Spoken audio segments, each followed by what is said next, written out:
datang di Sekolah Minggu GCS Kids. Sudah siap belum untuk bernyanyi dan dengar firman Tuhan? Hari ini yuk siapkan hati kita untuk memuji dan menyembah Tuhan Yesus bersama-sama. Halo, shalom adik-adik. Selamat hari Minggu. Sebelum kita mulai ibadah, yuk kita berdoa dulu kepada Tuhan.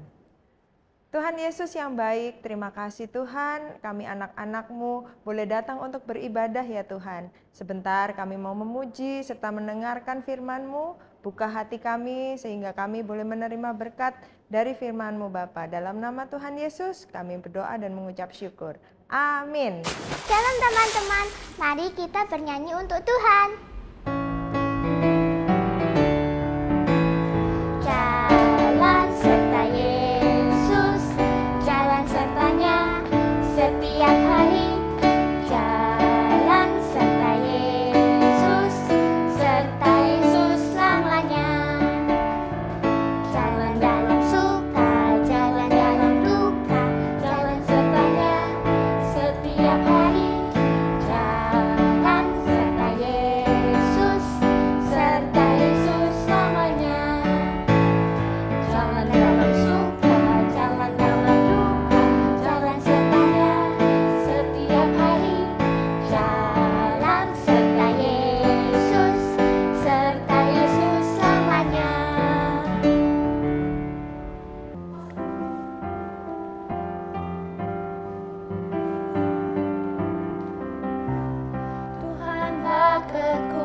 Oke adik-adik, sebelum kita mendengar firman Tuhan hari ini, yuk sama-sama kita mau menyembah Tuhan.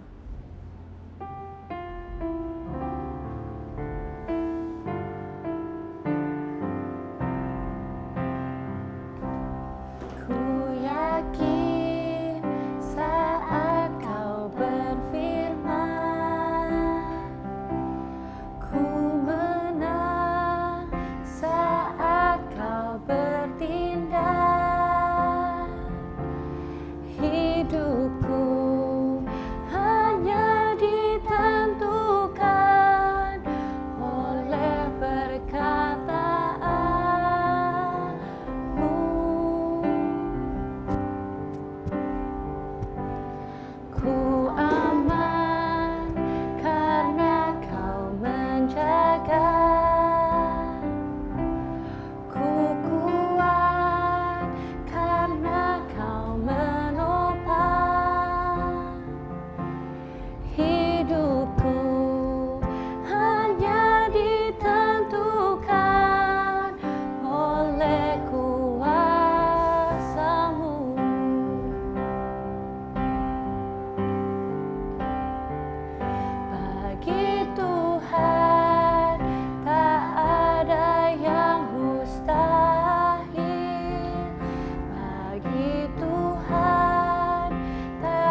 Halo Mike, kamu udah siap untuk lomba lari besok?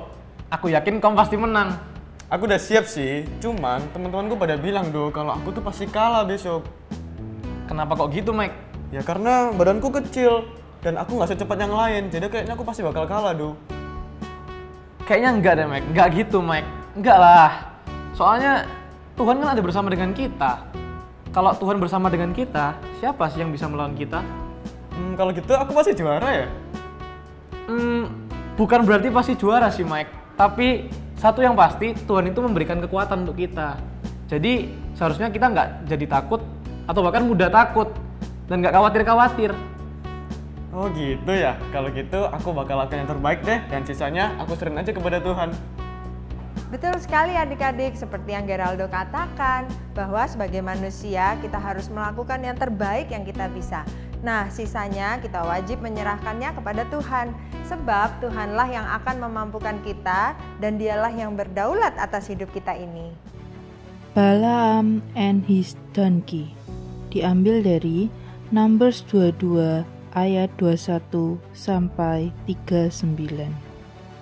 Saat para pengintai dari tanah Moab menyaksikan kerumunan orang Israel bergerak maju ke wilayah mereka mengkhawatirkan hal terburuk. Mereka telah mendengar tentang Allah Israel dan apa yang Dia lakukan untuk membebaskan umat yang unik ini dari Mesir. Dan mereka telah menyaksikan kehancuran penduduk tetangga lainnya yang menghalangi jalan Israel. Mereka tahu bahwa hanya masalah waktu sebelum Israel akan menantang mereka juga. Ketika Raja Moab menerima kabar tentang bahaya yang akan datang, ia segera menyusun rencana yang ia harap akan melemahkan ancaman tersebut. Ada seorang pria bernama Bileam yang terkenal memiliki kekuatan magis. Konon, ia dapat memohon berkat ilahi serta menyampaikan kutukan yang menghancurkan kepada siapapun yang ia pilih. Maka, raja mengirim utusan yang membawa harta karun yang besar dengan harapan untuk mengamankan jasa Bileam dalam mengutuk bangsa Israel. Bileam senang dengan hadiah itu dan bangga karena gengsinya menuntut harga sebesar itu. Aku akan berbicara kepada Allah Israel, katanya kepada raja. Dan besok aku akan memberitahu engkau apa yang bisa dilakukan. Namun Allah tidak senang karena Bileam bersekongkol dengan musuh untuk mengutuk umatnya. Maka ia berfirman kepada Bileam, "Janganlah pergi bersama para utusan itu untuk mengutuk umatku, karena aku telah memberkati mereka." Namun, raja tetap bersikeras dan menjanjikan lebih banyak harta, sebuah tawaran yang tidak bisa ditolak oleh Bileam. Bileam bangun pagi-pagi sekali dan memulai perjalanannya ke Moab. Ia begitu terfokus untuk mendapatkan hadiah besar yang ditawarkan raja, sehingga ia tidak menyadari bahwa Tuhan sedang melawannya. Ia tidak menyadari bahwa malaikat Tuhan berdiri di tengah jalan sambil mengacungkan pedang ke udara dengan niat membunuh. Satu-satunya yang melihat pemandangan mengerikan itu hanyalah keledainya yang setia. Dalam ketakutan, keledai itu lari keluar jalan, menolak untuk maju dan akhirnya menabrak tembok, meremukkan kaki Bileam. Masih buta akan bahaya, Bileam berulang kali memukuli keledainya yang malang itu karena melawan. Akhirnya, keledai itu pun jatuh ke tanah dalam keputusasaan, tidak berdaya untuk menyampaikan ancaman itu kepada tuannya. Namun, tepat pada saat itu Tuhan melakukan mujizat dan memberi makhluk yang dianiaya itu kemampuan untuk mengungkapkan pikirannya. "Apa yang telah kau lakukan kepadamu sehingga engkau memukuliku tanpa ampun seperti ini?" teriaknya. Bileam yang masih dibutakan oleh keuntungan dan kini semakin dibutakan oleh amarah membalas perkataan keledai itu. "Karena engkau mengejekku," katanya. Jika aku memiliki pedang di tanganku, aku akan membunuhmu sekarang juga." Keledai itu melanjutkan permohonannya. "Selama bertahun-tahun engkau menunggangiku. Pernahkah aku melakukan hal seperti ini?" Penyihir gila itu terdiam sejenak lalu menjawab, "Tidak." Tiba-tiba Tuhan membuka mata Bileam dan ia melihat malaikat berdiri di jalannya dengan pedang di tangan, siap untuk membunuh. Ia jatuh tertelungkup ke tanah. Malaikat itu berkata kepadanya, "Mengapa engkau terus memukuli keledaimu? Aku diutus ke sini untuk menghentikanmu. Dan jika bukan karena makhluk malang itu yang berjuang menghindariku, aku pasti sudah membunuhmu. Tetapi aku mengampuni keledaimu." Bileam mengaku, "Aku salah. Jika engkau menginginkannya, aku akan kembali." Namun, malaikat itu memerintahkannya untuk pergi dan memperingatkannya. "Katakan saja kepada raja apa yang Tuhan perintahkan kepadamu." 3 kali di 3 tempat berbeda di lereng bukit, raja mendesak Bileam untuk mengucapkan kutukan yang menghancurkan terhadap bangsa Israel. Namun, Bileam hanya bisa mengucapkan firman Allah, dan firman Allah hanyalah berkat. Semua kekayaan, kekuasaan, dan tekad yang dikerahkan musuh tidak dapat mengalahkan kasih Allah yang begitu besar bagi umatnya yang terkasih. Tindakan agung Allah yang mengubah kutukan musuh menjadi berkat bukanlah yang terakhir. Suatu hari nanti, Dia akan mengutus seorang Mesias yang akan menghancurkan kutukan setan dan membebaskan seluruh umat manusia sekali untuk selama-lamanya. Bileam tahu Allah Israel dan ia mengaku bahwa ia memiliki hubungan dengan Allah. Tapi sebenarnya hatinya jauh dari Allah.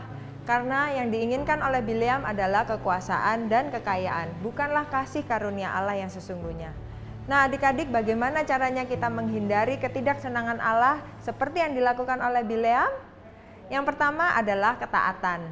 Kita harus selalu taat untuk melakukan segala perintah Allah, walaupun itu bertentangan dengan keinginan kita atau bahkan hal itu terlihat tidak mustahil. Yang kedua adalah kita harus memiliki motivasi yang benar. Keinginan kita bukanlah segala hal yang duniawi, melainkan kehendak dan berkat kasih karunia-Nya untuk kita. Nah, yang ketiga, pengertian akan firman Tuhan. Kita harus belajar mengerti apa yang Allah katakan, sebab itulah yang baik dan benar. Manusia tidak dapat mengubah kehendaknya.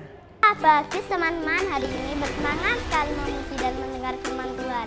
Sekarang ayo melakukan aktivitas yang gak kalah seru, yaitu bikin clap.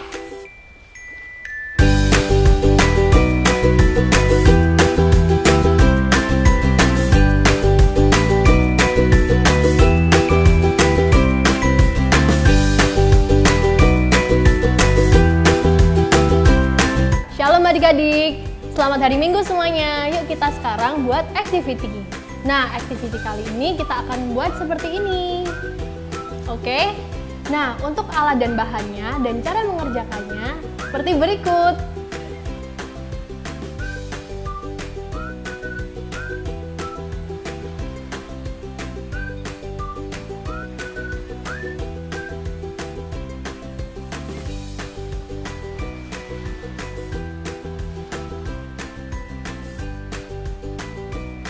Nah, kalau kalian sudah mengerjakan activity kali ini, kalian bisa post di Instagram Story @gsjskids_pm. See you next week!